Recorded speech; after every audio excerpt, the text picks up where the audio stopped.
ఈ వార్ మొదలైనప్పటి నుంచి అమెరికాకు ఎంత నష్టం అనే చర్చ జరుగుతుంది.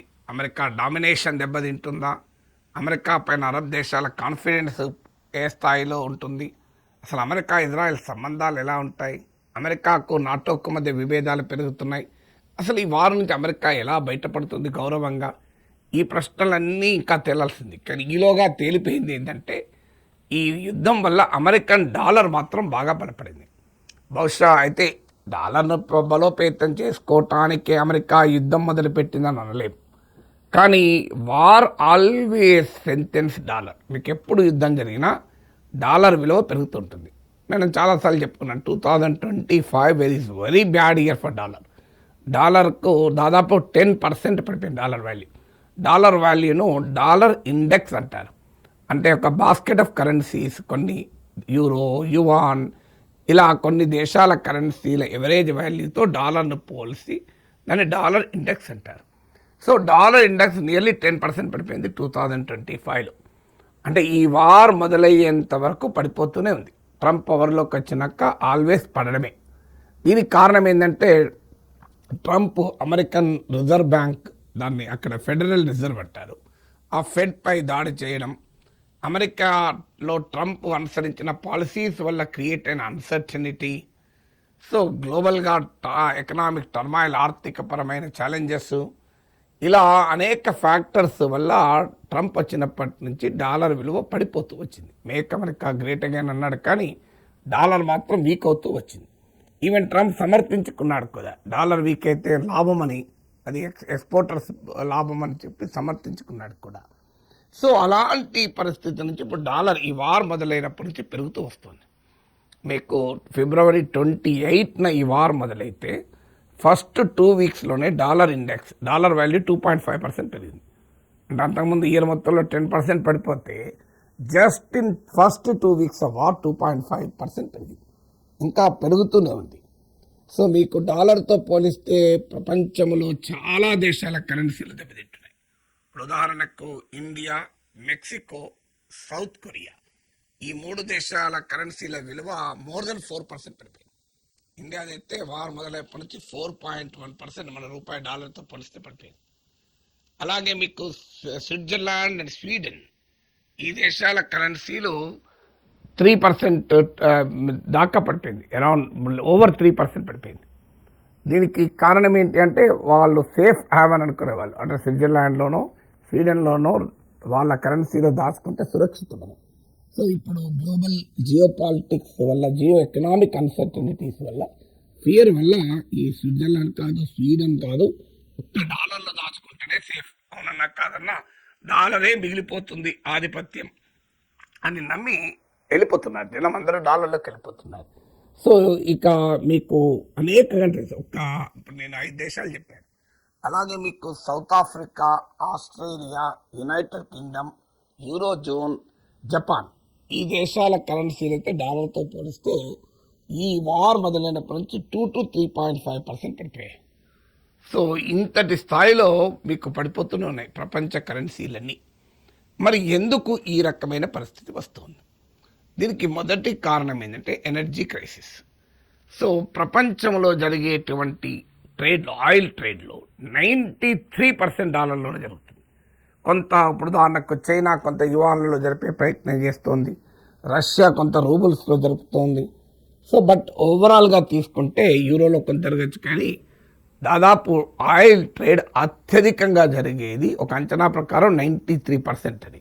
బట్ ఒకటి మాత్రం, ఈ పర్సంటేజెస్ అటు ఇటు ఉన్నా ఒకటి మాత్రం నిజం, ప్రపంచ చమురు వాణిజ్యం అత్యధికంగా డాలర్లోనే జరుగుతూ వస్తుంది.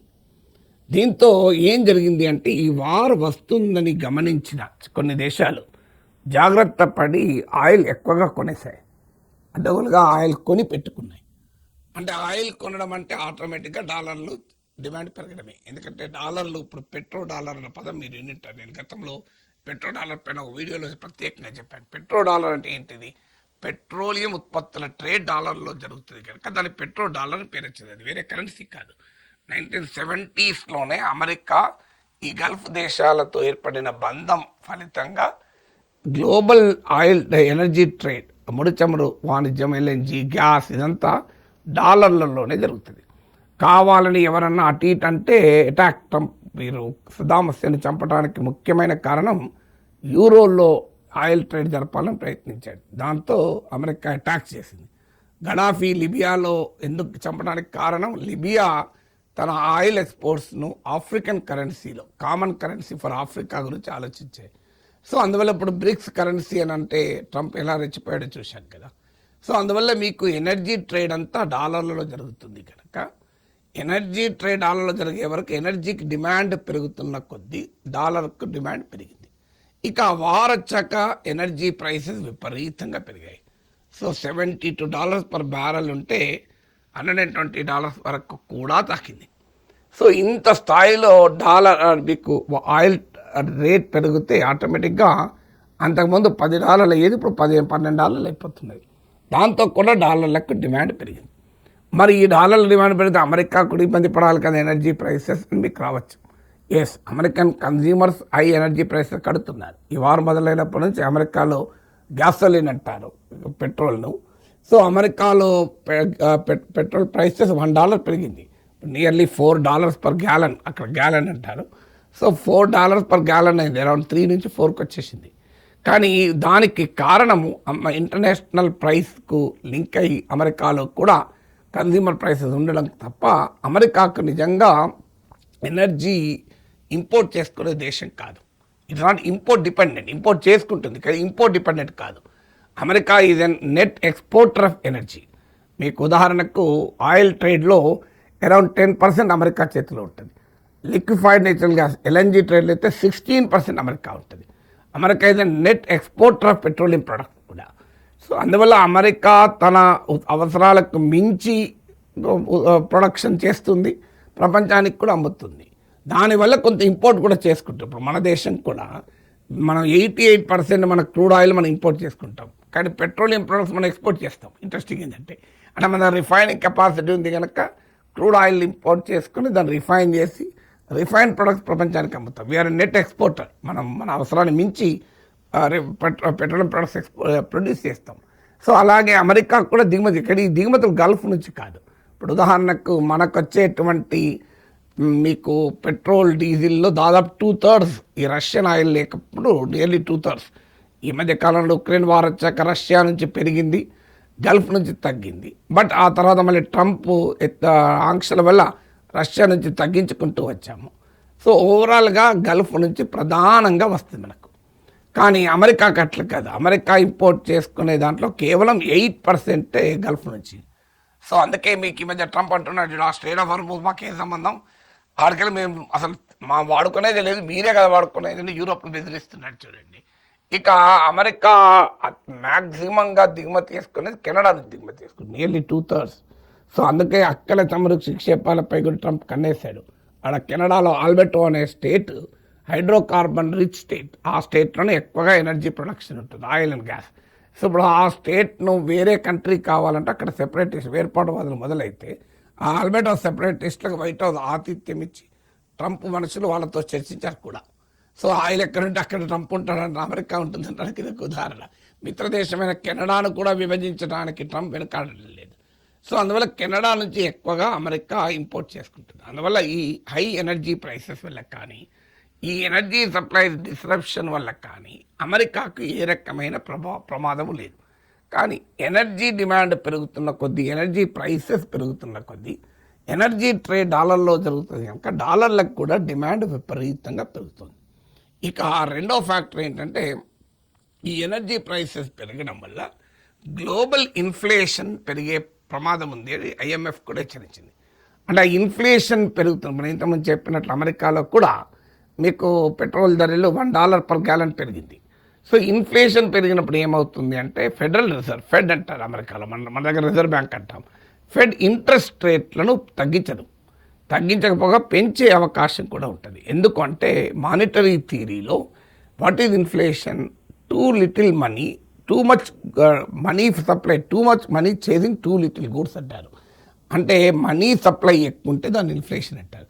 సో ఇంట్రెస్ట్ రేట్స్ తక్కువ ఉన్నప్పుడు ఏమవుతుందంటే మనీ సప్లై పెరిగి ఇన్ఫ్లేషన్ వస్తుంది థియరీ. అందువల్ల ఇన్ఫ్లేషన్ తగ్గించాలి అంటే ఇంట్రెస్ట్ రేట్స్ను ఇంట్రెస్ట్ రేట్ను ఆటోమేటిక్గా రెగ్యులేట్ చేస్తూ ఉంటారు.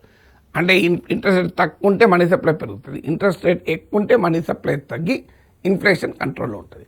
దాన్ని ఇన్ఫ్లేషన్ టార్గెటింగ్ అంటారు. సో ఇప్పుడు అమెరికాలో ఇక వడ్డీ రేట్లు తగ్గకపోగా బారోయింగ్ కాస్ట్ అంటారు, అంటే ఆ రుణాలు తీసుకునే వారికి ఎక్కువ వడ్డీ వసూలు చేసే అవకాశం కనబడుతుంది. సో ఎప్పుడైతే ఇంట్రెస్ట్ రేట్స్ అమెరికాలో పెరుగుతాయో డాలర్ డినామినేటెడ్ అసెట్స్కి డిమాండ్ పెరుగుతుంది. ఎందుకంటే డాలర్ రూపంలో దాచుకుంటే అదనంగా వడ్డీ వస్తుంది కనుక డాలర్కు డిమాండ్ కూడా పెరుగుతుంది అమెరికాలో ఇంట్రెస్ట్ రేట్స్ పెరిగినప్పుడు.